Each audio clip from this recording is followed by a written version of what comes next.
डर एक एहसास में आपका स्वागत है।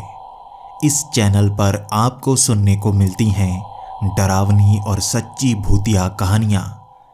अगर आपको ऐसी ही वीडियोस देखना पसंद है तो हमारे इस चैनल को सब्सक्राइब करना ना भूलें। तो अब बढ़ते हैं आज की कहानी की ओर।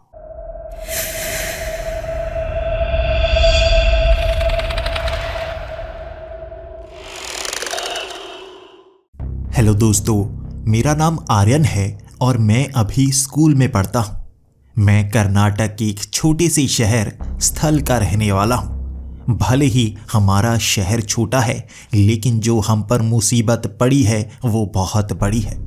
हमारा एक साथी था धर्मन, जिसके साथ एक पिशाच था और मैं जिसे पसंद नहीं करता था। मेरा क्लासमेट सम्राट वो अच्छा दोस्त बन गया था, क्योंकि हमें उस प्रेत से बचना था और धर्मन को भी ढूंढना था। धर्मन का पीछा करते करते हम उसकी गांव तक पहुंच गए थे। पिछले 2 एपिसोड में आपने यही देखा कि कैसे हम इस गांव तक पहुंचे और यहाँ हमें एक बूढ़ा मिला और उस बूढ़े ने हमें इस गांव की जो सच्चाई बताई, हमारे होश उड़ चुके थे। हम 3 लोग थे, मैं, सम्राट और जग्गी। हम तीनों इस गांव के अंदर तो आ गए थे, लेकिन बाहर जाने का कोई रास्ता नहीं था। हम इस छोटे से घर की बेसमेंट में बैठे ये सोच रहे थे यहाँ बाहर कैसे जाया जा सकता है, और वो बूढ़ा आदमी यही कह रहा था कि यहाँ एक बड़ी सी पहाड़ी है, उसके अंदर वो पिशाच कुछ ना कुछ तो करते हैं। वहाँ पर एक अजीब सी शक्ति भी है, कोई इंसान या प्रेत जो बाकियों से बिल्कुल अलग है, और वो बच्चों को बाहर पढ़ने के लिए भेजता है एक प्रेत साथ चिपका कर। यहाँ कई गांव हैं, उन पर उन्होंने कब्जा कर रखा है और बच्चों को उसके बाद वहाँ पहाड़ी में ले जाया जाता है। वहाँ पर क्या होता है कोई नहीं जानता, लेकिन यहाँ हर घर के ऊपर एक झंडा सा लगा हुआ है। वो झंडा काले रंग का है। करीब से पता चलता है वो झंडा नहीं, प्रेत खंबे के साथ हर घर में चिपके हुए हैं और वो लोग घरों के अंदर ही कैद हो चुके हैं। हमें उन प्रेतों की एक कमजोरी भी पता है, वो तेज ध्वनि से बहुत ज़्यादा डरते हैं। अगर हम मंदिर के घंटे या बड़े बड़े पाइपों को आपस से टकराते हैं तो वो ध्वनि उन्हें तंग करती है और बेहोश कर देती है, और वो हमारी भाषा भी समझ नहीं सकते। वो जिससे चिपके हुए हैं उसी की भाषा समझ सकते हैं। अगर हम उन्हें कुछ भी कहें वो समझ नहीं पाएंगे। इसी के साथ अगर हम चुप रहें तो उन्हें पता नहीं चलता हम आसपास भी हैं या नहीं। वो ध्वनि से आकर्षित होते हैं और तेज ध्वनि से ही तंग होते हैं। नीचे हमें बहुत सारी जानकारी मिल गई थी और उस बूढ़े आदमी को हमने ये भी बता दिया था हम बाहर जाना चाहते हैं, लेकिन बाहर जाना हमें उस पहाड़ी से ही पड़ेगा। अब उस पहाड़ी में हम कैसे जाएंगे? यहाँ बड़ा सा गांव था, हर गांव के ऊपर एक एक प्रेत। अगर हम रास्तों में कहीं पर भी आवाज़ कर गए तो वो हमें पकड़ लेंगे, और वैसे भी उन्हें पता है हम इस घर में अंदर हैं। अंदर घंटियों की आवाज़ से हम बच तो गए थे, लेकिन उन्हें भगाने के बाद वो ये जानते हैं हम यहीं पर मिलेंगे। हम कैसे इतनी दूर तक जाएंगे? तो वो बूढ़ा आदमी कहने लगा था, मैंने एक लंबी सी सुरंग बनाई है, ये गांव के आगे निकलती है। इस गांव से तुम आगे तो पहुंच सकते हो, लेकिन आगे घना जंगल है। जंगल के बाद वो बड़ी सी पहाड़ी मिलेगी जहां पर नीले रंग की रोशनी निकल रही होगी।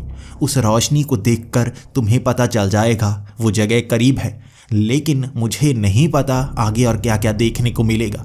मैं सिर्फ एक बार वहाँ तक गया था जब प्रेत मेरे पीछे पड़ गए थे। मैं घंटियाँ बजाते बजाते गुफा में वापस आ पाया था और एक बड़ा सा पत्थर उस तरफ लगा दिया था ताकि इसका दोबारा इस्तेमाल ना कर पाऊँ।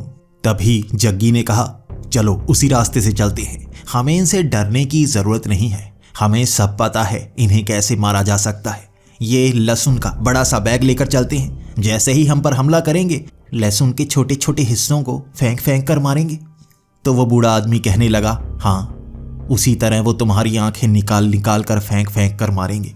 बेवकूफ़, उसके सामने इस तरह जाने की हिम्मत मत करना, वहाँ उनकी भीड़ बढ़ने लगती है और उसके बाद तुम्हें काट काट कर चीर चीर कर मारेंगे। यहाँ पर बहुत कम लोगों को मारा है उन्होंने, क्योंकि बाकी सब डर जाते हैं, लेकिन तुम्हारे साथ ऐसा होगा, कोई बचाने नहीं आएगा। तो जग्गी ने कहा था, हाँ फिर ठीक है, फिर मैं ये कोशिश नहीं करूँगा। अब जग्गी भी डर गया था, मुझे भी डर लग रहा था, लेकिन सम्राट का कहना था हमें यहाँ से बाहर तो निकलना होगा। अब यहाँ से दूर जाने का आसान रास्ता तो मिल गया है। इस सुरंग के जरिए वहाँ तक पहुँच जाएंगे, बड़े से पत्थर को हटाएंगे, उसके बाद आवाज़ नहीं करेंगे। ये आवाज़ सुनकर हमारे पीछे आते हैं। तुम्हें पता है वहाँ पर भी जब धर्मन मुझे मार रहा था तब तक उसने मुझ पर हमला नहीं किया था जब तक मैंने उसका गला नहीं पकड़ा था। ज़रूर वो आवाज़ से आकर्षित होता है और उसे पता होता है कहाँ से आवाज़ आ रही है, उससे वो जान पाता है आसपास कौन है। हम आवाज़ नहीं करेंगे, ये अंधे प्रेत हैं, बिना आवाज़ पहचान नहीं कर सकते। तो उस बूढ़े आदमी ने भी कहा था, हाँ ये बात तो सच है, अगर हम चुप रहते हैं, बाहर तक जाकर वापस आ जाते हैं, इन्हें पता तक नहीं चलता। जैसे ही हल्की सी आवाज़ होती है ये पीछे पड़ जाते हैं, इसीलिए मैंने तुम्हें चुप रहने को कहा था। इसके बाद उस बूढ़े ने हमें 2 पट्टियां दे दी थी। मैंने भी अपने मुंह पर पट्टी बांध ली थी और इसी के साथ सम्राट ने भी मुंह पर पट्टी बांध ली थी। हम दोनों ने इसलिए पट्टी बांधी थी ताकि कोई आवाज़ न करे। लेकिन उस बूढ़े आदमी ने जग्गी के लिए कोई पट्टी नहीं दी थी, तो जग्गी कहने लगा, हाँ मैं हिम्मत वाला हूँ, बिल्कुल आवाज़ नहीं करूँगा, आपको मुझ पर भरोसा है। तो उस बूढ़े आदमी ने एक बड़ी सी टेप दे दी और कहा, तुम्हें ये टेप लगानी होगी, तुम्हारा मुंह जल्दी खुल जाता है। अब जग्गी ने मुंह पर टेप लगाई हुई थी, हमने पट्टी बांधी हुई थी। इसी तरह हम नंगे पांव उस गुफा से निकल रहे थे ताकि पैरों के कारण भी आवाज़ ना आ जाए। जूते हमने उतार दिए थे। वो सुरंग काफ़ी लंबी थी। वो गुफानुमा सुरंग बहुत आगे तक जाती थी। कई जगह छेद ऊपर की तरफ बनाए हुए थे ताकि नीचे ऑक्सीजन पूरी पहुंच पाए। लगभग 2 किलोमीटर लंबी वो सुरंग हमने पार कर ली थी और वो बूढ़ा आदमी हमारे साथ अंत तक आया था। अंत में वो बड़ा सा पत्थर चारों ने मिलकर हटाया था और उसके बाद उस बूढ़े आदमी ने आगे निकल कर देखा था और कहा था, बहुत साल हो गए यहाँ तक आए हुए, कभी हिम्मत ही नहीं हुई। इतने प्रेत बढ़ते जा रहे हैं, वहाँ उस पहाड़ी से आ रहे हैं, कभी जानने की इच्छा नहीं हुई। उम्र मेरी बढ़ चुकी है। बच्चों, अगर तुम कोशिश कर पाए तो यहाँ से निकल लेना। यहाँ ऐसी समस्या है जिसे दूर नहीं किया जा सकता। अपनी जिंदगी बचा लेना, वापस कभी मत आना। उस गुफा से हम जैसे ही बाहर निकले, पीछे से उस बूढ़े आदमी ने पत्थर लगा दिया था। ये इस बात के संकेत जरूर थे कि वापस हम इस रास्ते से नहीं जा सकते। अब हम बहुत बड़े खतरे में थे। वहां बिना आवाज किए धीरे धीरे कदम आगे बढ़ा रहे थे और पीछे वाले घरों के ऊपर लगे वो झंडे हमें दिख रहे थे। वो प्रेत थे चले हुए। हम अब थोड़ा थोड़ा आगे बढ़े थे। आगे जो पेड़ थे उनके पत्ते बिल्कुल काले से हो गए थे। वहाँ उनके तने भी काले, पत्ते भी काले और ज़मीन बिल्कुल भूरे रंग की।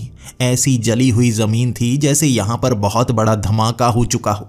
जैसे जैसे हम आगे जाते गए, उन पेड़ों के ऊपर भी कई सारे झंडे लगे हुए थे।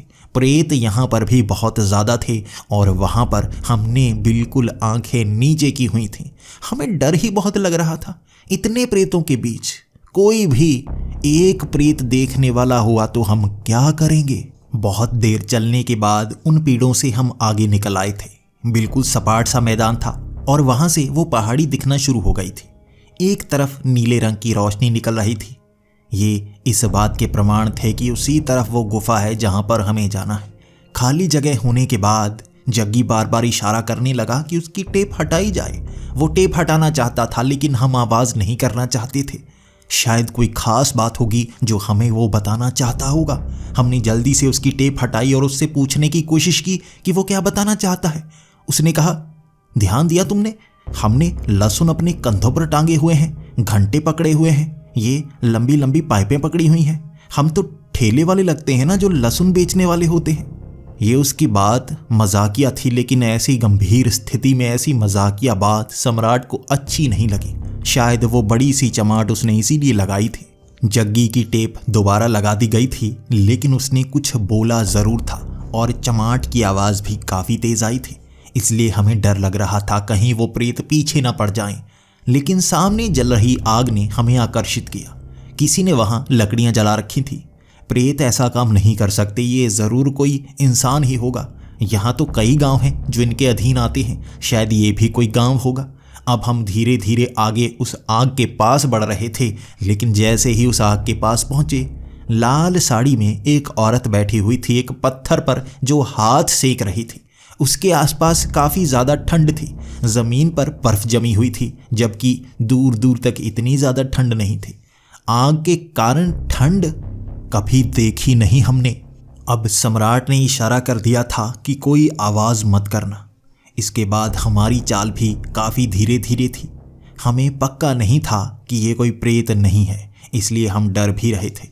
जैसे ही उस आग के करीब गए, ज़मीन काफ़ी ठंडी लगने लगी और यहाँ पर जग्गी छलांगे लगाने लगा था। ये बात अच्छी थी कि वो छलांगे आराम से लगा पा रहा था, इस कारण आवाज़ नहीं हो रही थी। हम उसकी तरफ आंखें निकाल कर देख रहे थे, लेकिन उसके पांव टिक नहीं रहे थे। वो ठंडी ज़मीन शायद उसे परेशान कर रही थी, इसलिए वो जल्दी से पीछे पहुंच गया। अब हम उस औरत के बिल्कुल पास थे और धीरे धीरे चल रहे थे। तभी वो औरत बोली, अंधी नहीं हूं, मुझे नजर आ रहा है, सामने आ जाओ जल्दी से। हमारे कंधों पर टंगे उन थैलों को देखकर वो औरत पूछने लगी थी, ये कौन सा सामान लेकर जा रहे हो? इस तरह कंधों पर टांगा हुआ है, और मुझे एहसास क्यों नहीं हो रहा कि कोई प्रेत तुम्हारे साथ है या नहीं? तुम बच्चे आज़ाद नजर आते हो, लेकिन कैसे?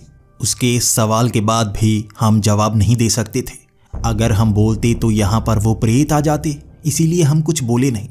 तो वो औरत बोली, यहाँ तुम बात कर सकते हो। इस आग की रोशनी जहाँ तक जाती है वो प्रेत आसपास नहीं हो सकते। और ये बच्चा छलांगे क्यों लगाए जा रहा है? तभी हमारा ध्यान जग्गी के ऊपर गया। वो थोड़ा पीछे खड़ा था, वहाँ भी छलांगे लगाए जा रहा था, जबकि वहाँ पर ज़मीन ज़्यादा ठंडी नहीं थी। बार बार वो छलांगे लगाए जा रहा था और इशारा किए जा रहा था कि उसे टेप हटानी है, लेकिन उस बेवकूफ़ को हम टेप हटाने दे नहीं सकते थे। इसके बाद मैंने वो पट्टी हटाई और उस औरत से हम बात करने लगे। तुम कौन हो? क्या तुम कोई प्रेत नहीं हो? तो उस औरत ने कहा, नहीं, तुम्हें मैं प्रेत नजर आती हूँ? अगर प्रेत होती तो अंधी होती ना। मैं अंधी नहीं हूँ, इसका मतलब वो प्रेत नहीं हूँ। लेकिन तुम बच्चे आज़ाद कैसे हो? मुझे जवाब दो। अब डरते डरते मैंने कह दिया था, क्योंकि हम इस गांव के नहीं हैं और जहाँ से हम आए हैं हम वहाँ आज़ाद ही रहते हैं। तो उसकी आंखें चमक गई थी। अच्छा, तुम बाहर से आए हो, ये तो और भी अच्छा है। अब मैं और सम्राट उस औरत से कई सवाल किए जा रहे थे, लेकिन जग्गी बार बार टेप हटाने को कहे जा रहा था। बार बार उसके ऐसा कहने के बाद वो औरत बोली, ठीक है, ये ठंड थोड़ा कम कर देती हूँ। इसके बाद उसने ज़मीन पर हाथ रखा और जो ज़मीन बहुत ज़्यादा ठंडी थी वो ठीक हो गई थी। वो थोड़ी सी गर्म थी और आग से निकलने वाली गर्मी अब अच्छी लगने लगी थी। हमारा शरीर भी सामान्य सा हो गया था। लेकिन जग्गी उस गर्म मिट्टी के ऊपर भी छलांगे लगाए जा रहा था। वो टिकने का नाम ही नहीं ले रहा था। बार बार टांगे उठाता और छलांगे लगाने लगता। उसके बाद हमने उसकी पट्टी हटाई और जग्गी कहने लगा, यार बाथरूम आया है, कहाँ जाऊं? तो उस औरत ने कहा, आग की रोशनी के पास ही रहना, जहां भी जाना।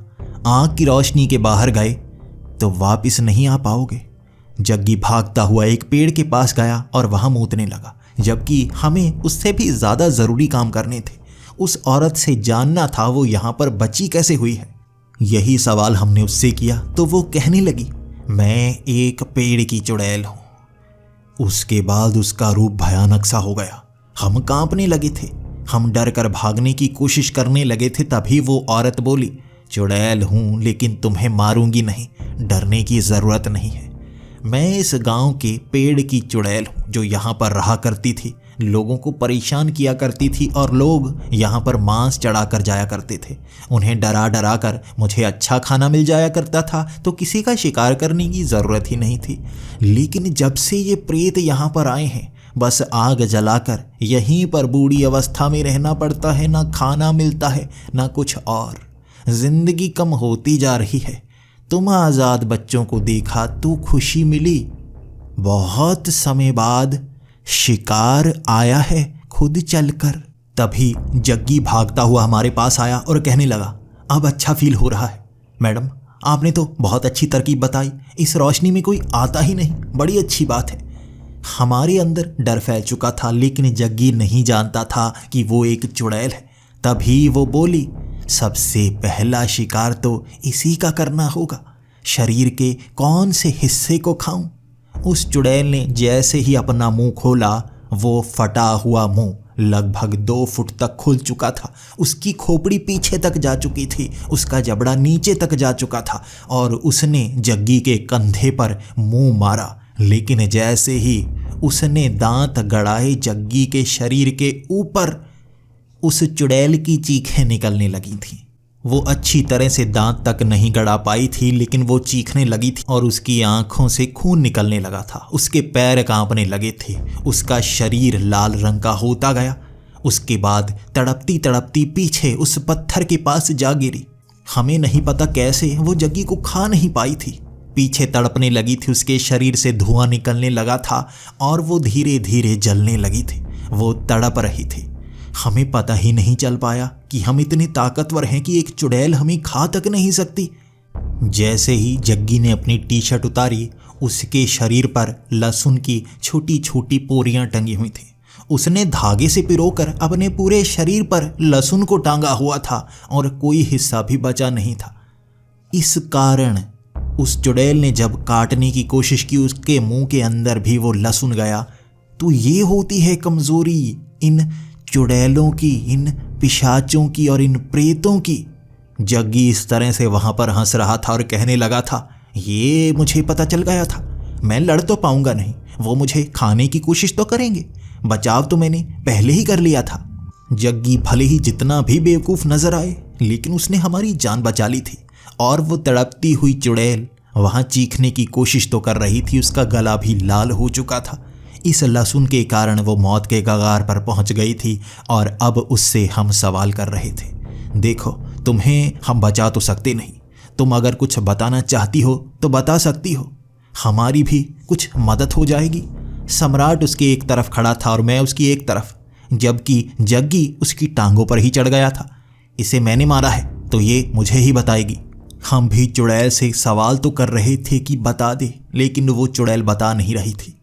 तब जग्गी उसकी छाती पर छलांगे लगाने लगा था। उन छलांगों से उस चुड़ैल को और ज्यादा दर्द हो रहा था। वो उठ तो पा नहीं रही थी। बार बार जग्गी उस छोटे छोटे लहसुन को उसकी छाती पर रगड़ने लगता, उसके मुंह में उस लहसुन को अपने शरीर से निकालकर डाल देता और चुड़ैल तड़पने लगती। और बाद में वो कुछ कहना चाहती थी, उसकी आवाज़ हल्की थी। मैंने सुनने के लिए कान आगे बढ़ाया और जग्गी ने मुझे एक तरफ कर दिया और उस चुड़ैल के मुंह के पास अपना कान ले गया। हम फिर भी उसके करीब थे और सुन सकते थे। उस चुड़ैल ने तब कहा था, कमीना कहीं का, और ये उसके आखिरी शब्द थे। उसने और कुछ नहीं बताया और वहां पर वो राख बन गई।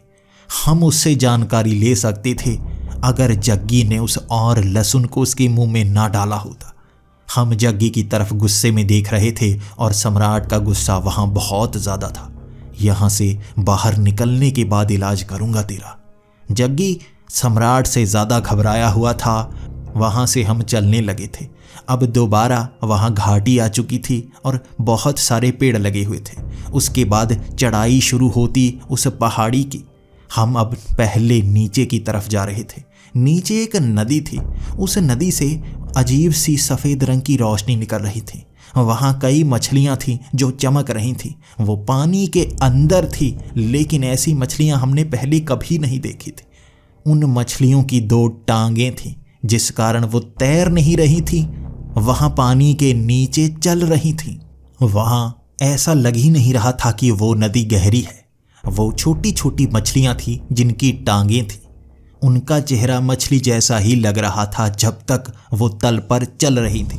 उसके बाद वो मछलियाँ जैसे बड़ी होने लगी या बाहर आने की कोशिश कर रही थी। जैसे जैसे वो पानी के तल के करीब आई, उनका आकार बड़ा होता गया। वो लड़कियां थीं जो पानी के अंदर सांस ले पा रही थीं, जल परी की तरह, लेकिन उनके भी पैर थे साधारण इंसानों की तरह। वो पानी के तल पर आई और उसने अपना सर बाहर निकाला। हम उससे भी घबरा गए थे। यहाँ क्या क्या और देखने को मिलेगा हमें इसकी जानकारी नहीं थी।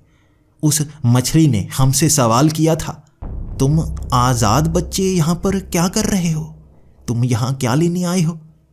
तब मैंने कहा था, हमें आगे जाना है, यहाँ पर पेड़ों पर हमें प्रेत नजर नहीं आ रहे।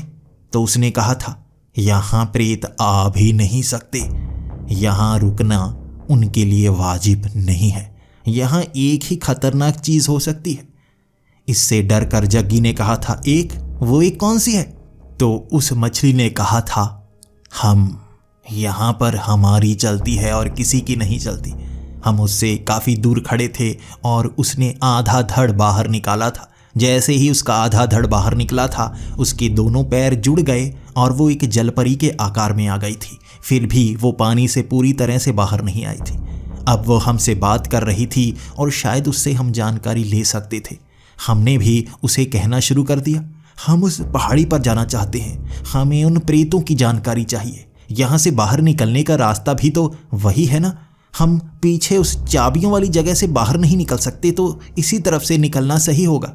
अब उस जलपरी ने कहा था, इस नदी को पार नहीं किया जा सकता, यहाँ पर कोई पुल नहीं है।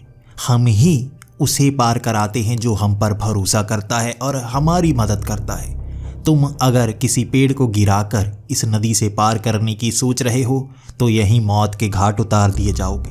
आवाज़ होगी और वो प्रेत तुम्हें मार देंगे। हम तुम्हारी मदद कर सकते हैं। अगर तुम हमारे ऊपर सवारी करो तो दूसरी तरफ हम पहुंचा सकते हैं। बदले में तुम्हारे पास जो है कीमती, वो तुम्हें हमें देना होगा। हमें नहीं पता था कि हमें ये सौदा करना चाहिए या नहीं चाहिए, लेकिन इस नदी को अगर सच में पार नहीं किया जा सकता तो शायद यही आखिरी रास्ता हो। तो इन जलपरियों पर भरोसा तो करना ही होगा। बिना पूछे सम्राट 2 कदम आगे बढ़ा चुका था। शायद वो जलपरी थी ही इतनी खूबसूरत, पता नहीं क्यों, लेकिन सम्राट उसके पास जाकर कहने लगा, सबसे पहले तुम मुझे उस तरफ लेकर जाओ। मुझे तुम्हारा चेहरा देखकर ही भरोसा हो गया है। तुम मजबूर हो, तुम उनसे बचना चाहती हो। इसके बाद जैसे ही सम्राट उसके पास गया था, वो खूबसूरत सी जलपरी उसने तीखे नाखून निकाले और सम्राट के पैर को पकड़ लिया। उसने अपनी उंगलियां इतनी लंबी कर ली थी कि रबर की तरह उसके पैर के इर्द गिर्द लपेट ली थी और उसे छोड़ नहीं रही थी। इसके बाद वो सम्राट को अंदर की तरफ खींचने लगी और हंसती जा रही थी। जैसे ही सम्राट आधा अंदर चला गया, मैंने और जग्गी ने सम्राट को पकड़ रखा था। हम उसे बाहर खींच रहे थे। सम्राट चीखने की कोशिश तो कर रहा था, लेकिन हम आवाज़ नहीं कर सकते थे। लेकिन उस जलपरी की हंसी भयानक थी। उसके बड़े बड़े दांत, उसकी लाल बड़ी सी आँखें, वो उसे खींचकर पानी के अंदर ले जाती। और तभी उसने कहा, बहुत समय बाद शिकार आया है। एक कैदी बच्चे को हाथ लगाने की मनाही है, लेकिन आज़ाद बच्चे की बात तो हुई ही नहीं। ये शिकार है हमारा।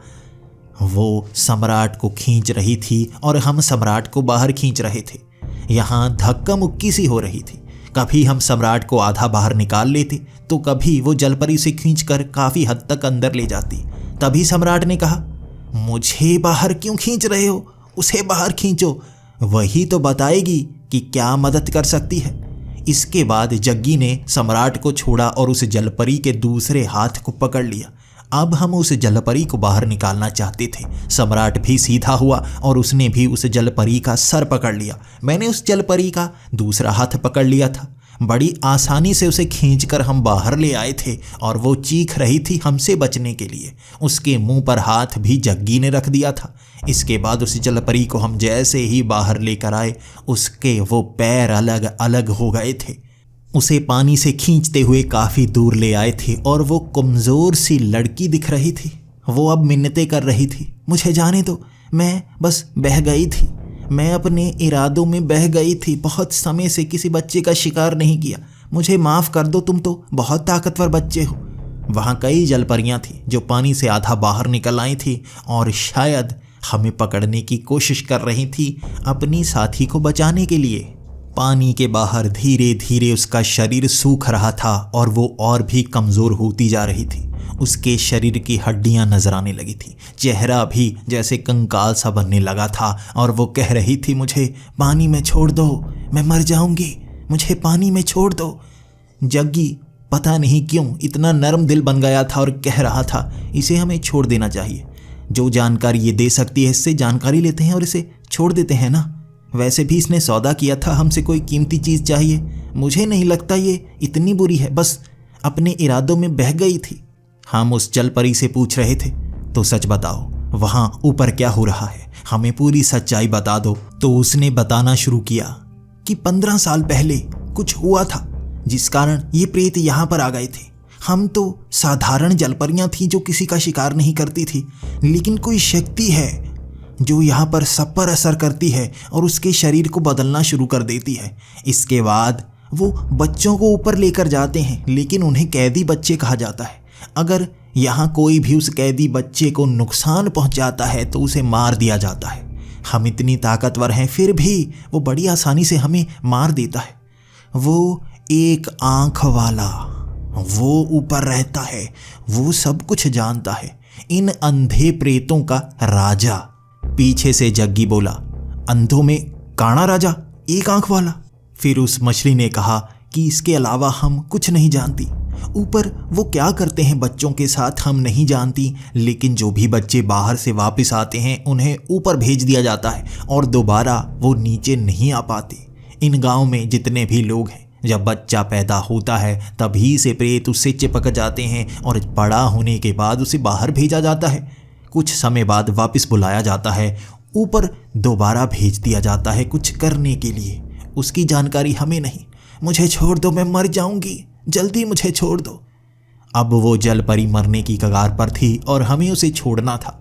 उसके बाद आखिरी सवाल यही था, इस नदी को पार कैसे करें? तो उसने कहा, आगे एक पुल है, बड़ा अच्छा पुल, उसके सहारे आसानी से पार किया जा सकता है और वहाँ पर किसी जलपरी को जाने की इजाज़त नहीं है। तो मैंने कहा, अभी तो तुमने कहा था कि इस नदी को पार नहीं किया जा सकता। तो उसने कहा, वो तो मैं तुम्हें फंसाने के लिए कह रही थी। हम अब उसे घसीटते हुए पानी के करीब लेकर गए तो जग्गी बोला, लेकिन तुम्हारे सौदे का क्या? उसने कहा, कौन सा सौदा? तुम्हें एक कीमती चीज़ चाहिए थी जो हमारे पास है। सौदा तो हम करेंगे, तुमने हमारी मदद की है तो हम सौदे के अनुसार हमारे पास जो सबसे कीमती है उसका छोटा सा हिस्सा तुम्हें दे सकते हैं। उसने अपनी मुट्ठी में कुछ रखा हुआ था, ना मुझे पता था वो क्या है, ना सम्राट को पता था वो क्या है। मैंने उससे सवाल किया था, सबसे कीमती आखिर क्या हो सकता है जो हमारे लिए समय सबसे कीमती है और तुम इसे क्यों देना चाहते हो? जग्गी हमारी तरफ देखकर मुस्कुरा रहा था, लेकिन पानी में पहुंचते ही वो जलपरी कहने लगी, धन्यवाद, तुमने मुझे छोड़ दिया, लेकिन जो देना चाहते हो वो तुम दे सकते हो, हमारे किसी न किसी काम तो आ ही जाएगा। तो उस जग्गी ने उस मुट्ठी को उसके मुंह के करीब खोला और कहा, तुम्हें अपना मुंह खोलना होगा। उस जलपरी ने अपना मुंह खोला और उसकी मुट्ठी से निकला एक लहसुन जो उस जलपरी के मुंह में जा चुका था। वहां उसके मुंह में पहुंचते ही जैसे ही लहसुन उस पानी में घुला था, वो जलपरी तड़पने लगी थी और उसके शरीर से भाप निकलने लगी थी। उसने मुंह बंद किया और उस लहसुन को चबा डाला था और उस लहसुन का पानी आसपास उस पानी में घुलने लगा था और आसपास की वो जलपरियां भी तड़पने लगी थी और उससे दूर भागने लगी थी। भाप निकलती निकलती वो उस पानी के अंदर जलकर मर गई थी और हम बस जग्गी से यही सवाल कर रहे थे, क्यों? मारने की ज़रूरत तो थी भी नहीं। लेकिन जग्गी का चेहरा और भी मायूस था। मर गई, लेकिन ये सबसे कीमती चीज़ मांग रही थी, मैंने बस दी। मुझे नहीं पता था एक जलपरी भी लहसुन से मर जाएगी। ये प्रेत चुड़ैलें सब लहसुन से क्यों मर जाते हैं? मुझे लगा था ये लहसुन के पराठे बनाकर खा सकती है, तो मैंने इसे लहसुन दिया था। मुझे बहुत पसंद है लहसुन के पराठे। अब जग्गी शर्मिंदा था, लेकिन हमें आगे बढ़ना था। उस पुल के सहारे हमने वो नदी पार कर ली थी और जलपरियां पीछे रह गई थी। वो जलपरियां बाहर निकलकर हमें इस तरह से देख रही थी कि हमें अभी मार देंगी, लेकिन हम उनके पास नहीं जाने वाले थे। हम अब उस पहाड़ी पर चढ़ना शुरू हो गए थे। दूसरी दिशा में नीले रंग की रोशनी निकल रही थी और हमें वहीं पर जाना था। हम उस तरफ चलना शुरू हुए और वहाँ पगडंडियाँ बनी हुई थी। रास्ते में छोटे मोटे खिलौने, बच्चों की बेल्ट, ऐसी चीज़ें पड़ी हुई थी और इससे पता चल रहा था बच्चे इन पहाड़ियों से ऊपर चढ़ते हैं। हम आवाज़ नहीं करना चाहते थे और बड़ा धीरे धीरे चढ़ रहे थे। कई जगह झंडे लगे हुए थे, वो काले रंग के प्रेत उन डंडों पर चिपके हुए थे। हम आवाज़ करते और वो प्रेत हम पर हमला कर देते। हम धीरे धीरे उस दिशा में पहुंच गए जहां गुफा से नीले रंग की रोशनी निकल रही थी। वो नीले रंग की रोशनी अंदर पड़े एक चीज़ से निकल रही थी। एक गेंद नुमा कांच की चीज़ थी जिसके अंदर से नीली रोशनी बाहर की तरफ पड़ रही थी। कुछ था जैसे कोई मशीन बनाई गई हो। उस गुफा में अंदर भी कई झंडे लगे हुए थे। हर प्रेत अंधा, हम आवाज ना करें तो उन्हें पता भी नहीं चलेगा। उस गुफा के अंदर जाते वक्त बहुत ज्यादा डर लग रहा था, लेकिन बाहर जाने का रास्ता तो हमें ढूंढना ही था। एक पल के लिए मन में ख्याल भी आ रहा था, अगर यहाँ पर बच्चे हैं और बाहर जाने का रास्ता करीब है तो वो बच्चे बाहर क्यों नहीं निकल पा रहे हैं। हमारे पास सवाल तो बहुत थे, जवाब देने वाला कोई नहीं। हम उस गुफा में और आगे गए। वहाँ हमें दो बच्चे नजर आए जो एक दरवाजे के दोनों तरफ खड़े थे। उनके हाथ में भाला था और जमीन पर कुछ लिखा हुआ था, जिस पर बार बार वो एक पेन से लिखते और मिटा देते। बार बार वो वैसा ही कर रहे थे और हम छिपे हुए ये जानना चाहते थे आखिर उसके आगे बढ़ा जा सकता है या नहीं। ये बच्चे हमारी तरफ हैं या उन प्रेतों की तरफ। हम बस उन बच्चों से छुटकारा पाना चाहते थे, क्योंकि वो अंधे नहीं थे, हमें देख सकते थे और हमें एहसास भी हो रहा था कि उनसे एक प्रेत चिपका हुआ है। दोनों से एक एक प्रेत हुआ तो दो प्रेतों का मुकाबला करना मुश्किल है, और यहाँ पर आवाज करेंगे तो प्रेत आ जाएंगे। तो समझ में नहीं आ रहा था कैसे उन प्रेतों से भी छुटकारा पाएं, इन बच्चों से भी छुटकारा पाएं और इस दरवाजे के रास्ते से आगे जाएं। हम तीनों विचार कर रहे थे, लेकिन इशारों में एक दूसरे को हम इशारा करते कि क्या करें। जग्गी बार बार नाचने की कोशिश कर रहा था और समझा रहा था कुछ जो हमारी समझ में नहीं आ रहा था। मैं और सम्राट तो प्लानिंग कर रहे थे नीचे उस मिट्टी में, लेकिन जग्गी बार बार नाचने का इशारा करता गया और हमारी समझ में कुछ नहीं आया। हमारी समझ में तब आया जब जग्गी उन लड़कों के सामने नाचने लगा था। जग्गी उनके सामने नाचता गया लेकिन बोला कुछ नहीं। वो दोनों लड़के उसके पीछे चल पड़े थे और जग्गी नाचता नाचता उन बच्चों को लेकर दूसरी तरफ पहुंच गया था। वो बच्चे भी उसके पीछे जाते गए और हमारे लिए रास्ता साफ था आगे पहुंचने का। हम उस रास्ते से आगे बढ़ चले, लेकिन हमें फिक्र थी जग्गी की। हमें आगे पहुंचाने के लिए उसने खुद कुर्बानी दे दी थी। अगर उन लड़कों से झगड़ा हुआ तो वो प्रेत उसे छोड़ेंगे नहीं, लेकिन पीछे से भागता हुआ जग्गी कब हमारे पास आ गया हमें पता ही नहीं चला, और वो लड़के भी आसपास नहीं थे। कैसे, आखिर जग्गी ने ये सब कैसे किया? लेकिन जग्गी हमें खींचता हुआ उस दरवाजे के पार ले गया और उसके बाद एक जगह हम छिप गए। वो बच्चे भागते हुए अंदर आए, देखने लगे हम कहाँ पर हैं, लेकिन हम दिखे नहीं तो बाहर की तरफ चले गए और ढूंढने के लिए उस पहाड़ी के नीचे उतरने लगे। जग्गी ने किस तरह उन्हें बेवकूफ़ बनाया था वो बता तक नहीं सकता था। हमें यहाँ बोलना नहीं है। हम अब इस गुफा के अंदर थे और थोड़ा सा आगे तक चले थे। आगे रोशनी ही रोशनी। वहाँ कई छेद थे जो बाहर से रोशनी अंदर ला रहे थे, और अंदर भी बहुत सारी चीज़ें लगी हुई थी। बल्ब लगे हुए थे, तारें लगी हुई थी, बहुत सारे टेबल जिन पर किताबें भरी पड़ी थी। वो किताबें ही किताबें हर तरफ थीं, और वहाँ हमें कई बच्चे भी दिखे। वो बच्चे कोई काम कर रहे थे, वो पन्नों पर कुछ लिख रहे थे, वो उन्हें पढ़ते। ऐसा लग रहा था वो पढ़ पढ़ कर किसी को सुनाने की कोशिश कर रहे हैं। वो प्रेत भी धीरे धीरे एक रूप में आते, वो उन शब्दों को समझने की कोशिश करते। लेकिन यहाँ पर ये सब हो क्या रहा है हमने ये जानने की कोशिश नहीं की और थोड़ा आगे गए। आगे हमने देखा बहुत सारे बच्चे मशीनें बनाने में लगे हुए थे। छोटे छोटे बच्चे वो मशीनें इस तरह से बना रहे थे जैसे यहाँ पर कोई बड़ा सा ढांचा बनाया जाना हो। एक बड़ी मशीन के छोटे छोटे हिस्से एक तरफ बन रहे थे और वहाँ 100 से ज़्यादा बच्चे थे। अब वहाँ से हमें सामने एक दीवार दिख रही थी। वहाँ दीवार पर पानी ठहरा हुआ था। अमूमन पानी ज़मीन पर होता है, लेकिन यहाँ दीवार पर पानी था जो लहरें सी बना रहा था। वहाँ उसके पार हमारा शहर नज़र आ रहा था, स्थल, और वही स्कूल दिख रहा था। यहाँ से बाहर जाने का रास्ता है, लेकिन वो 8 फुट की ऊंचाई पर था और वहाँ कोई सीढ़ी नहीं थी। हमारा कद इतना नहीं है कि हम इतना ऊपर तक चढ़ पाएं। 13 साल के बच्चे कितने बड़े होते हैं आप समझ सकते हैं। हमें कोई तरीका अपनाना होगा जिससे हम बाहर निकल पाएं, और यहाँ पर हमें धर्मन को भी ढूंढने की कोशिश तो करनी ही होगी। तभी कुछ बच्चों को एक तरफ जाते हुए देखा हमने। यहाँ पर कई प्रेत अपने असली रूप में चलकर इधर उधर घूम रहे थे और बार बार दीवारों से टकरा रहे थे। हमें पता चल पा रहा था वो अंधे हैं। हम भी धीरे धीरे कदम बढ़ा रहे थे। हमें प्रेतों से भी बचना था, बच्चों से भी बचना था। बचते बचते हम एक गुफा में पहुंचे जहां पर सलाखें बनी हुई थी। ये जेल जैसी जगह थी जहाँ कई लोगों को कैद किया गया था, लेकिन उनसे भी बचते बचते हमने धर्मन को एक सलाखों के पास देखा। उसे कैदी बनाया गया था, लेकिन हमने अपने मुंह पर उंगली रखी हुई थी। धर्मन ने हमें देखते ही पहचान लिया और वो काफ़ी खुश था, लेकिन मायूस हो गया। तभी उसने हमें अपने पास बुलाया और हमारे कान में कहने लगा, मेरे ऊपर कोई प्रेत नहीं है, हम इतनी हल्की आवाज़ में बात कर सकते हैं। मैंने भी धर्मन को कहा, हाँ वो तो पता है, हमें उस पानी के रास्ते से बाहर जाना है, लेकिन तुम्हें यहाँ से बाहर भी निकालना होगा। तो धर्मन ने कहा था, लेकिन वो तरीका गलत है, वो ध्वनि से बेहोश नहीं होते। मैंने यहाँ पर कई घंटियाँ बजाकर देखी थी, बहुत कुछ किया था, प्रेत बेहोश होते ही नहीं। ये हथियार किसी काम के नहीं है, इनका इस्तेमाल नहीं हो सकता। मैं इसी कारण यहाँ पर कैद हो गया और शुक्र है उन्होंने मुझे मारा नहीं। मुझे बहुत डर लग रहा था, मुझे लगा था वो मुझे जान से मार देंगे, लेकिन सिर्फ यहाँ पर कैद किया।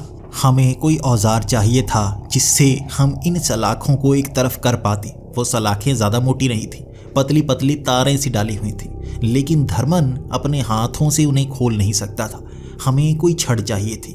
छड़ें हमारे पास थीं, वो पाइपें, लेकिन उनसे आवाज़ भी तो बहुत ज़्यादा होती, हम पकड़े जाते। हमें कोई लकड़ी का लंबा सा डंडा चाहिए था जिसे फंसाकर उन तारों को हम मोड़ पाते और धर्मन को बाहर निकाल पाते। शायद सबकी मदद हम नहीं कर सकते थे, धर्मन की तो कर ही सकते थे। तभी हम डंडा ढूंढने लगे। जैसे ही हम पीछे आए, एक आवाज़ हर तरफ गूंज गई, वेलकम माय फ्रेंड, वेलकम। ये आवाज़ एक तरफ से आई थी। एक आंख वाला अजीब सा जीव, इंसान जैसा तो था, लेकिन उसका गंजा सा सर था और ऊपर एक आंख लगी हुई थी। ना तो नाक था, ना मुंह था। वो बोला कहाँ से ये भी हमारी समझ में नहीं आया, लेकिन वो हमसे ही बात कर रहा था। तुम यहाँ तक पहुँच गए, मुझे उम्मीद थी। मुझे हर चीज़ का पता होता है, यहाँ पर क्या होता है मैं जानता हूँ। पिछले 20 सालों से मैं यही तो कर रहा हूँ, तभी तो कैद किया है इन गांव वालों को। और तुम भी बहुत समझदार लगते हो, यहाँ तुम्हें भी काम करना होगा मेरे लिए। आज़ादी का कोई रास्ता नहीं है। वहाँ उन बच्चों से अलग होकर कई प्रेत खड़े हो गए थे। हमें घेर लिया था, लेकिन हम उन्हें नज़र नहीं आ रहे थे। जैसे जैसे वो एक आंख वाला बोलता जाता, चलता हुआ हमारे करीब आता, उसके पीछे पीछे ही वो अंधे प्रेत भी यहाँ पर हमें घेरा डालते जाते। हमारी सांसें सूखने लगी थीं। वो प्रेत बढ़ते जा रहे थे और बच्चे आज़ाद होते जा रहे थे। आज़ाद बच्चे आपस में बोलने की कोशिश करते। इसके बाद हमने वो छड़ें निकाली, ज़मीन में गाड़ी और घंटे बजाने शुरू कर दिए। वहाँ थोड़ा सा वो प्रेत हिल तो रहे थे, लेकिन उन पर असर नहीं हो रहा था। वो एक आंख वाला हंस रहा था। तुम्हें लगता है ये ध्वनि से इस तरह डरते हैं, बेहोश होते हैं? मूर्खो, तुम समझ नहीं पाओगे यहाँ होता क्या है। हम घंटे बजाते गए थे, ध्वनि उत्पन्न करते रहे थे, उन्हें कुछ नहीं हुआ था। वो बेहोश नहीं हो रहे थे। और इसके बाद 15 मिनट कोशिश करके हम भी ठंडे हो गए, हम थक गए थे। लेकिन उसके बाद जग्गी ने वो लहसुन की टुकड़ियां फेंकनी शुरू कर दी और वो प्रेत उनसे बच रहे थे। जैसे ही उनसे छूते, वो लहसुन के छोटे छोटे टुकड़े वो भागना शुरू कर देते, तड़पना शुरू कर देते, उनसे भाप निकलना शुरू हो जाती, लेकिन फिर भी वो बच जाते। लहसुन को हर तरफ हमने बिछा दिया था और उनको पार वो नहीं कर पा रहे थे। तब हमारी हिम्मत बढ़ी थी और उन्हें कांपते हुए देखा था हमने। पता नहीं क्यों वो लहसुन से बहुत दूर थे, लेकिन कांप रहे थे। उन लहसुन के ऊपर से चलकर आता हुआ वो एक आंख वाला गंजा, उसे कोई फर्क नहीं पड़ रहा था। एक लहसुन को उठाकर उसने अपने मुंह में डाला था और चबाकर कहा था, बहुत स्वाद है, बहुत समय बाद खाया, लेकिन मज़ा नहीं आया। हम उससे डरने लगे थे और जैसे ही हम डरना शुरू हुए, वो प्रेत भी आकार बड़ा करने लगे। उनके आकार भी थोड़ा थोड़ा बड़ा होने लगे थे। क्यों कुछ यहाँ पर हो रहा था जो हमारी समझ से बाहर था। वो कभी कमज़ोर से पड़ने लगते और कभी बड़े से होने लगते। अब वो ताकतवर हो रहे थे और कारण समझ में नहीं आ रहा था। वो एक आंख वाला जैसे ही हमारे करीब आया तो कहने लगा, चपाला, मैं हूं चपाला, दूसरी दुनिया का राजा। तुम्हें झुकना होगा वरना मरना होगा। ये प्रेत मेरे अधीन है और मौत के घाट सबको उतार दूंगा। इतने सारे प्रेत का मुकाबला कैसे कर पाओगे? खत्म नहीं होंगे ये। वहां दूर से बच्चे भी कहने लगे थे, बचना है तो करना होगा, बचना है तो करना होगा। बहुत तड़पाकर मारते हैं ये, बहुत शक्तिशाली हैं, हम सबको मार देंगे। और वो चपाला कह रहा था, सबके छोटे छोटे हिस्से होंगे, अगर ये 2 मिनट में नहीं माने तो तैयार रहना, सबको काट कर रख देना। वहाँ हर बच्चा थर थर काँप रहा था और उन प्रेतों के आकार बड़े होने लगे थे और बड़े, वो भयानक दिखने लगे थे। और वो चपाला वैसा का वैसा ही, हम उससे भी डर रहे थे, उसका आकार ही ऐसा था। वो इंसान ज़रूर था लेकिन एक आंख थी जो ना तो फड़क रही थी ना उसे वो झपक रहा था, अजीब सा था। और वहाँ हुआ करिश्मा। हमारा बेवकूफ़ दोस्त जग्गी तभी बोल पड़ा था, अबे ये तो बूढ़ा है, झुर्रियाँ देखो हाथ की, ये बूढ़ा है, अबे मास्क पहना है इसने। जग्गी ने जैसे ही ये कहा था हमारा ध्यान भी उस एक आंख वाले के हाथों की तरफ गया। ये वैसे ही गंदे हाथ थे जिन पर झुर्रियाँ पड़ी हुई थी। उसकी गर्दन पर भी झुर्रियाँ थी लेकिन चेहरे पर नहीं। चमकता हुआ चेहरा और चमकता हुआ उसका टकला बिल्कुल साफ दिख रहा था। जग्गी बिना डरे आगे गया था। हम तो थर थर काँप रहे थे लेकिन एक मूर्ख ही ऐसी हरकत कर सकता है। वो उस चपाला के पास गया, चेहरे पर हाथ लगाकर उसका मास्क उतार दिया। ये वही बूढ़ा आदमी था जो चपाला बनकर यहाँ सबको डरा रहा था। और उसे देखकर हर तरफ बच्चा भी कहने लगा था, ये तो वो है, ये तो हमारे अंकल हैं। इसके बाद वहाँ उन सब प्रेतों का आकार छोटा होने लगा था, वो आधे रह गए थे। तभी सम्राट बोला, ये हमारी ध्वनि से नहीं डरते बल्कि हमारी हिम्मत से डरते हैं, इसीलिए इसे डरे हुए बच्चे चाहिए। जितना हम डरते हैं ये मजबूत होते हैं, जितना हमारे अंदर हिम्मत जागती है ये कमज़ोर होते हैं। वहाँ जग्गी ने सबसे पहले उन छड़ों को मारना शुरू कर दिया था उस चपाला पर। वो बूढ़ा ज़्यादा तेज़ी से भाग नहीं सकता था और हमारे बोलते ही वो प्रेत हमारी तरफ तो आए थे, लेकिन जैसे ही वो हमारी तरफ आने लगे थे वो लहसुन के छोटी छोटी पोरियों को हम पीसकर उनकी तरफ फेंकते, उनका शरीर जलता और जैसे ही शरीर जलता वो कमज़ोर हो जाते। एक के ऊपर वो लहसुन फेंकने के बाद सब कमज़ोर से हो जाते। और वहाँ खड़े जैसे ही बच्चे ये हरकतें करने लगे थे, वो प्रेत बहुत छोटे छोटे आकार के 3-3 फुट के प्रेत रह गए थे। वो अब हमला करने की कोशिश तो कर रहे थे लेकिन नुकसान नहीं पहुंचा पा रहे थे और हमारे हाथ की वो छड़ें हम उन पर मार रहे थे। जग्गी उस घंटे से ही उन प्रेतों पर ऐसा वार कर रहा था कि उन्हें ज़मीन में पिचकाए जा रहा था। वहाँ वो बच्चे भी हाथ में जो आता उन प्रेतों पर मार रहे थे। जैसे जैसे बच्चों की हिम्मत बढ़ती जा रही थी, प्रेतों का आकार छोटा होता जा रहा था, वो कमज़ोर होते जा रहे थे और वहाँ आवाज़ें लगने लगी थी, मारो इन्हें, मारो, ये इसी तरह मरेंगे, हम डरेंगे तो कमज़ोर पड़ेंगे। वहाँ सबने मुकाबला किया था। वो बच्चों की भीड़ उन प्रेतों को हराएगी हमें पता नहीं था, लेकिन उस बूढ़े को भी भागने नहीं दिया जा सकता था। जग्गी इतना तेज़ भागता है हमें नहीं पता था। उसने उस बूढ़े को पैर में फंसाकर गिरा दिया और उस पर भी वो घंटा मारने लगा। किसी मजबूर बूढ़े पर इस तरह कोई पिटाई करता हुआ दिखे तो सबको बुरा लगता है, लेकिन यहाँ सब खुश थे। उस बूढ़े को इतने भारी घंटे से मार रहा था जग्गी, वो बार बार उसके सर पर मार रहा था, जिस कारण वो बूढ़ा भी माफ़ी मांग रहा था और वो प्रेत भी बहुत कमज़ोर, मदद नहीं कर सकते थे। उन प्रेतों को अब पकड़ पकड़ कर लहसुन खिलाए जा रहे थे, जिस कारण वो जल जल कर मर रहे थे। जितने बच्चे थे उतने प्रेत, और हर प्रेत को मारने में बच्चा भी उतावला था। उन सलाखों से कई लोगों को बचाया गया था। कई बड़े थे जो बहुत ज़्यादा डरे हुए थे, लेकिन इस तरह से इन प्रेतों को मरता हुआ देख उनकी हिम्मत भी बढ़ने लगी थी। प्रेतों का अंत कर दिया था और उस बूढ़े को उस छोटी सी कुर्सी पर बिठाकर सवाल किए जा रहे थे, क्यों उसने ये क्यों किया। वहाँ उसने जो जो बताया उसने सबको हैरान कर दिया था। 20 साल पहले वो एक छोटा सा तांत्रिक हुआ करता था जो इसी गांव में रहता था। उसके बाद उसकी तंत्र विद्याओं से परेशान होकर लोगों ने उसकी बहुत पिटाई की थी और उसे गांव से भगाने की कोशिश की थी।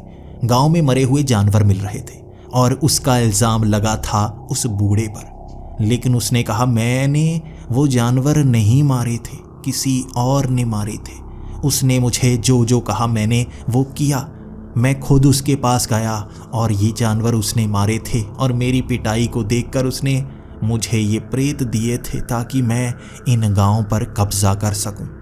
तब हमने सवाल किया था लेकिन कब्जा तो कर लिया, इन बच्चों से क्या करवा रहे थे? उसने कहा वो करवा रहा था, उसने कहा था मशीनें बनानी है। वो मशीनें इसी तरह बनाई जा सकती हैं कि बच्चे पढ़े लिखे हों, इसीलिए बच्चों को पढ़ाया जा रहा था। वो जो सीखते, यहाँ किताबों में लिखे हुए को जो भी बोला जाता वो प्रेत सुन सकते थे। उन प्रेतों के ज़रिए वो जान पाता था, वो जानकारी इकट्ठा कर रहा था। वो छोटी सी दरार को बड़ा कर रहा है। मैंने सवाल किया था छोटी दरार? कौन सी छोटी दरार? उसने इशारा किया उस दरार की तरफ जो सामने बनी हुई थी दीवार पर। वहाँ आसपास मंत्र गढ़े गए थे उस दीवार पर। एक छोटी सी दरार जिससे रोशनी निकल रही थी। उसके हम करीब गए थे और उसके अंदर से निकले थे वो प्रेत। उसने कहा ये कोई अलग सी दुनिया का रास्ता है, वहाँ पर कोई है जो एहसास देता है, जो शक्ति देता है। उसने मुझे ये प्रेत दिए थे और इन प्रेतों के सहारे यहाँ वो कुछ बच्चों से करवा रहा था। वो उन बच्चों से विज्ञान की चीज़ें बनवाता, इस दरार को बड़ा करने के तरीके जानता। वो उस दुनिया में प्रेतों के सहारे ही तरीके जान पाता था और हम बहुत नज़दीक थे इस दरार को बड़ी करने के। अभी छोटी दरार से ये छोटे प्रेत निकल सकते थे। ये हमारे डर से बड़े होते थे और इसीलिए गांव वालों को मैंने ये चपाला बनकर डराना शुरू किया था और वो डरते गए। हमने 15 से 20 साल इन पर राज किया और वो मशीन लगभग तैयार थी अगर तुम ना आते तो। वहाँ हमने हर मशीन को तोड़ने के आदेश दे दिए थे ताकि दोबारा वो दूसरी दुनिया का कोई जीव यहाँ आ ना पाए। मशीनें तोड़ दी गईं, दरार को बंद नहीं किया गया। उसके बाद वहाँ जो 4 दीवारी थी जो गांव को छिपाए रखे हुए थी, वो उन मशीनों के कारण, उन पत्थरों के कारण थे। उन सबको तोड़ा गया और ये पूरा गांव भी आज़ाद हो चुका था। निडर गांव अब उन प्रेतों से डरने वाला नहीं था। अब हमें अपनी दुनिया में जाना था। जग्गी तो सबसे पहले अब उस पानी से पार जाना चाहता था, लेकिन वो रास्ता भी बंद हो चुका था। उस पानी से जैसे ही वो निकलने की कोशिश करने लगा, दीवार से सर टकराया और वो नीचे गिर गया। जब हमने रास्ते खोल ही दिए हैं तो बाहर जाने का रास्ता भी उन पेड़ों के पास से ही होगा ना, पानी से थोड़े ना होगा। मैंने ये जग्गी को कहा था और वो सर मसलते मसलते बाहर की तरफ निकल गया था। सारी भीड़ उन गांव की तरफ चल पड़ी थी, लेकिन मैं उस दरार की तरफ देखे जा रहा था। वो बंद नहीं हुई थी, वो अब भी वैसी की वैसी ही थी। वहाँ उस बूढ़े को भी उस गांव से दूर भगा दिया गया था, उसे जिंदा ही छोड़ दिया गया था। ये बहुत था, उसके पास कोई शक्ति नहीं थी। वो अब कहीं जा चुका था, लेकिन इस दरार के पास उसे कभी आने नहीं दिया जाएगा। उस दरार के पास खड़ा मैं आखिरी बार उसे देखना चाहता था और छूकर जैसे ही मैंने महसूस किया, एक विशाल सा जीव जो काले धुएं जैसा था, जो आकार बदल सकता था, वो दरार के पार खड़ा इंतजार कर रहा था। उसके हाथ में कुछ था, कोई मशीन जैसी, जिसे वो चला रहा था। वो उसे धीरे धीरे चला रहा था और मुझे भविष्य दिखा था। ये पर्वत फटेगा, दरार खुलेगी और वो इस दुनिया में आने की कोशिश करेगा। मैंने अपना हाथ उस दरार से पीछे कर लिया था। उसके बाद हमने नियम बनाया था कि इस गुफा को बंद कर दिया जाएगा, कोई इसे खोल नहीं पाएगा। और ऐसा करने के बाद हम उस गांव में आ गए। हमने अब धर्मन से भी विदा ली, जो शहर आकर दोबारा पढ़ना चाहता था। हमने कह दिया पढ़ना चाहता है तो आ सकता है। उसके घर वाले अब मान नहीं रहे थे, लेकिन हम तीनों अब वापस आना चाहते थे। समय बहुत हो गया था, गालियाँ भी बहुत पड़ेंगी। अगर हमारे पेरेंट्स स्कूल चले गए तो उन्हें पता होगा हम वहाँ तो आए ही नहीं और स्कूल ट्रिप कोई है नहीं, तो बहुत मार पड़ने वाली है। हम तो घर की तरफ निकल लिए थे, सफ़र ज़्यादा लंबा नहीं था। डर अब उन प्रेतों से ज़्यादा हमारे माता पिता का था, लेकिन सोच अभी वही, दरार बंद नहीं हुई है।